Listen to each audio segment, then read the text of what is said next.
네, 안녕하세요. 케박TV의 케박입니다. 오늘은 블로그 지수에 대한 내용으로 한번 공부를 해보도록 하겠는데요. 자, 블로그 지수라는 것은 내가 쓴 글에 대한 평균 점수를 블로그 지수라고 합니다. 자, 한 개 글 잘 쓴다고 상위 뜨는 것도 아니고, 한 개 글을 못 쓴다고 저품질 가는 것도 아닙니다. 꾸준히 잘 써주면, 지수가 올라가는 거고요. 한 개를 잘못 썼다고 바로 저품질 걸리는 것도 아니죠. 자, 그러면 먼저 지수의 구조를 한번 보도록 하겠습니다. 자, 지수는 크게 두 가지 요소로 구성이 되는데요. 포스트 지수와 블로그 지수가 있습니다. 포스트 지수라는 것은 한 개의 글에 대한 평균 점수예요. 여러분이 이제 글을 포스팅하게 되면 네이버 검색 엔진이 그 글을 수집하고 그 수집한 글에 대해서 평가를 하게 되는데요. 그 평가를 통해서 한 개의 글에 대한 평균 점수가 나오게 되고요. 그런 글들이 좋은 점수를 받는 글들이 많아지겠죠? 많아지면 그게 블로그 지수가 되는 거예요. 즉, 블로그 지수라는 것은 내가 쓴 모든 글의 평균 점수다. 이렇게 생각하면 되고요. 그래서 한 개 잘 썼다고 상위에 뜨는 것도 아니고 한 개 못 썼다고 저품질 같다 아니다라고 제가 말씀을 드리는 거고요. 블로그 등급은요, 크게 저품질에서 고품질, 이렇게 크게 두 가지로 나뉘게 됩니다. 예전에는 등급이 총 네 가지 등급이 있었어요.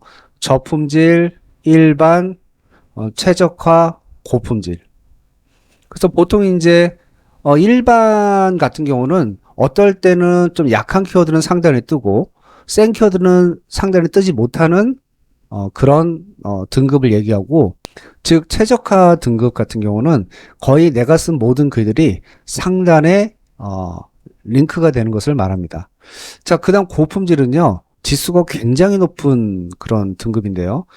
거의 뭐 천하무적이죠. 거의 모든 글들이 1, 2, 1위, 2위, 3위 안에 다 꽂혀버리는 아주 지수로는 최고로 높은 등급을 의미합니다.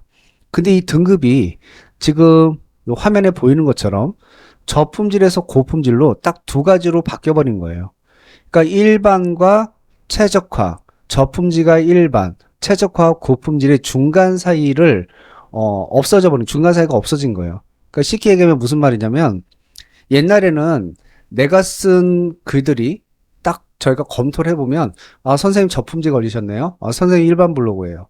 선생님 최적화 블로그예요. 선생님 고품질 블로그예요. 이렇게 명확하게 구분할 수 있었다면 지금 같은 경우는 선생님은 저품질의 가능성이 높아요. 선생님의 일반 블로그의 가능성이 높아요. 최적화 거의 가능성이 높아요. 이런 식으로 두리뭉실하게밖에 얘기를 할 수가 없어요. 지금은.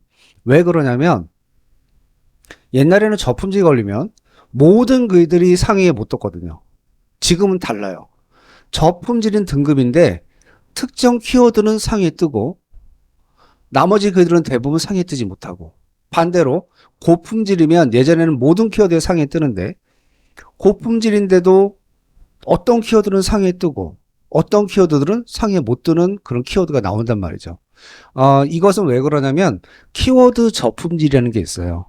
그러니까 예를 들면 모든 글이 다 저품질 걸린 게 아니라 특정 키워드 같은 경우에는 상위에 뜰 수 있는 고품질일 가능성도 있고 대부분의 키워드는 저품질일 가능성도 있고 이렇게 구분이 된다는 거예요. 자, 왜 그러냐면요. 저품질인데도 상위에 뜨는 글들이 있다고 말씀드렸잖아요. 이런 거예요. 이 사람은 저품질 등급인데 특정 키워드로 글을 썼을 때 사람들의 피드백도 좋고 체류 시간도 길어요. 그러면 등급은 저품질인데 컨텐츠는 좋은 거거든요. 그러면 이 특정 글에 대해서는 높은 점수를 주겠죠. 근데 이제 아까 얘기 말씀드렸잖아요. 포스트 지수.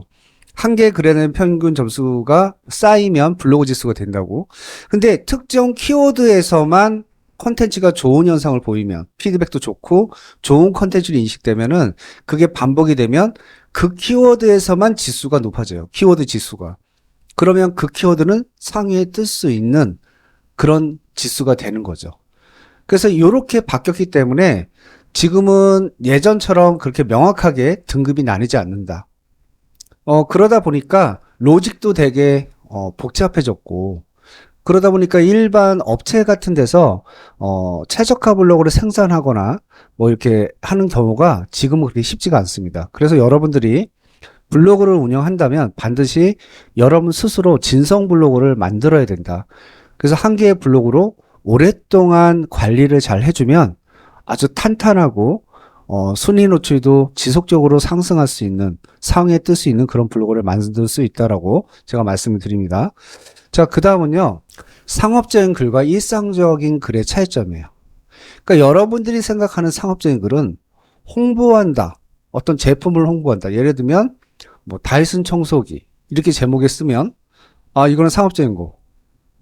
그리고 뭐 예를 들면 북한산 탐방기 이러면 정보 쓴 글.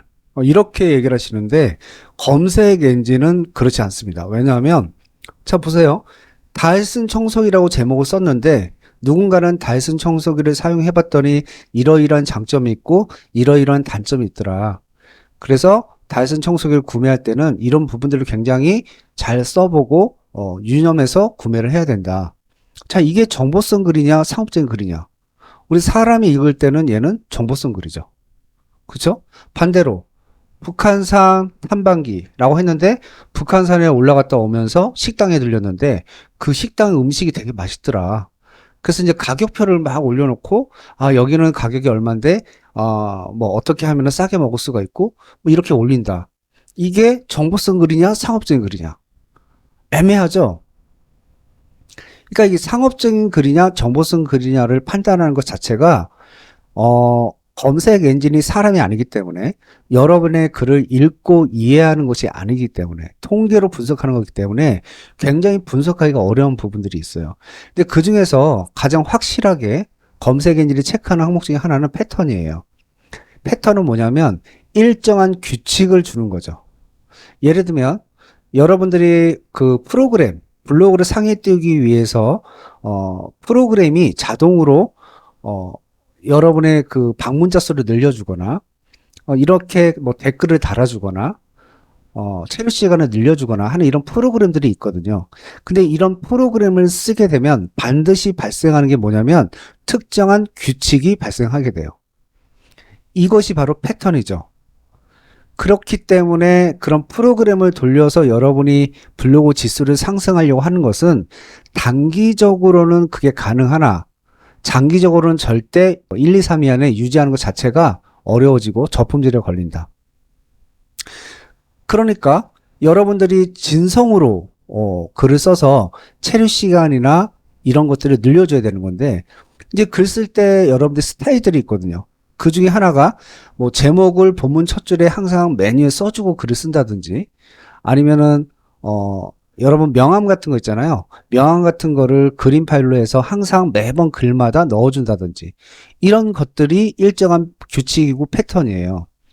자, 이런 규칙이나 패턴이 생기면 검색 엔진은 이 글을 좋은 글이라고 판단하지 않는다. 왜?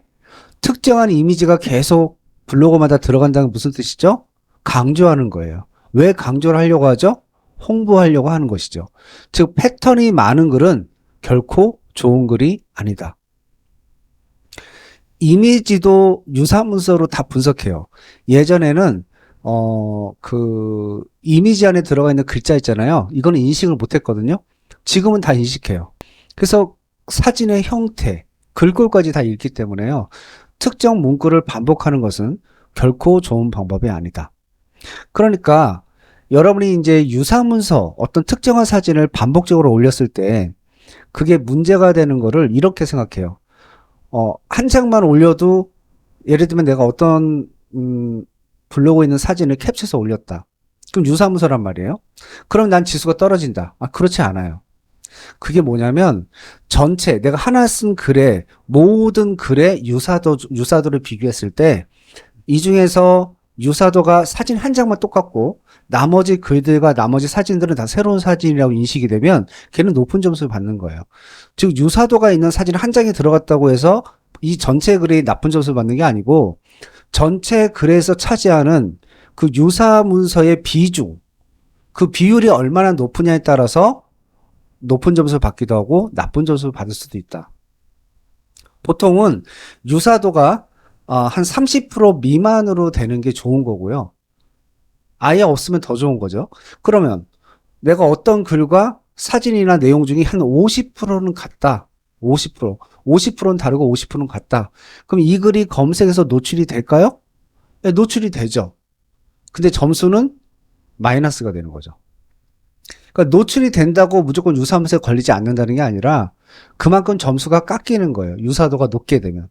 근데 유사도가 70에서 80%를 넘어가면 그건 아예 검색에서 노출 자체가 안 되죠. 근데 50% 정도는 노출이 된다. 하지만 점수가 깎인다. 그렇게 이해하시면 될 것 같고요. 저품질에 걸리지 않으려면 어떻게 해야 될까? 저품질 중에서 IP 저품질이라는 게 있어요. IP 저품질은 뭐냐면 이 인터넷 회선을 이용하는 모든 사람이 다 저품질 걸려요. 그래서 여러분이 블로그에 글을 쓸 때 가장 안 좋은 쓰기 방식은 뭐냐면 노트북을 들고 많은 사람들이 이용하는 커피숍 같은 데서 공용 와이파이를 이용해서 글 쓰는 거, 이거 굉장히 안 좋아요. 만약에 이런 식으로 글을 쓰게 되면요, 내가 저품질이 걸렸는데 뭐 때문에 걸리는지 원인을 못 찾아요. 그래서 공용 와이파이에서 글 쓰는 거 하지 마라. 그러면 내가 커피숍 같은 데서 블로그 글을 쓰려면 어떻게 해야 돼요? 스마트폰에 모바일 핫스팟을 이용해서 글을 써라. 스마트폰에 있는 모바일 핫스팟, 그 핫스팟을 이용하면 그 스마트폰의 그 데이터, 그 IP 받는 주소는 전국에서 단 한 명도 똑같은 사람이 나오질 않거든요. 그러니까 각각이 가지고 있는 IP가 다 틀려요. 그렇기 때문에 어떤 사고를 당하거나 했을 때 통신사에서 IP 추적을 통해서 그 휴대폰에 있는 위치를 찾아내잖아요. 그렇기 때문에 다 다르다는 얘기죠. IP 주소가. 그러면 글 쓸 때마다 IP 주소가 바뀌어요. 예를 들면 내가 서울에 뭐 양천구에 있다가 조금 있다가 여의도로 간다? 그럼 기지국이 양천구에 있는 기지국에서 데이터를 받고 있다가 저쪽에 있는 뭐 여의도로 가게 되면 여의도 쪽에서 가까운 기지국이 있을 거 아니에요. 그럼 그쪽으로 자연스럽게 넘어가요. 그러면서 IP 주소가 바뀌고 이런 식으로 계속 바뀌는 거예요. 그러니까 여러분들이 계속 돌아다니다 보면은 IP 주소가 하루에도 이동거리에 따라서 수십 번 계속 바뀔 수 있는 거죠. 그럼 이렇게 계속 바뀌는데 주소가 이렇게 글 쓰는 거 괜찮냐? 그거는 괜찮다. 문제는 그 IP가 청정 IP냐? 이게 중요한 거예요.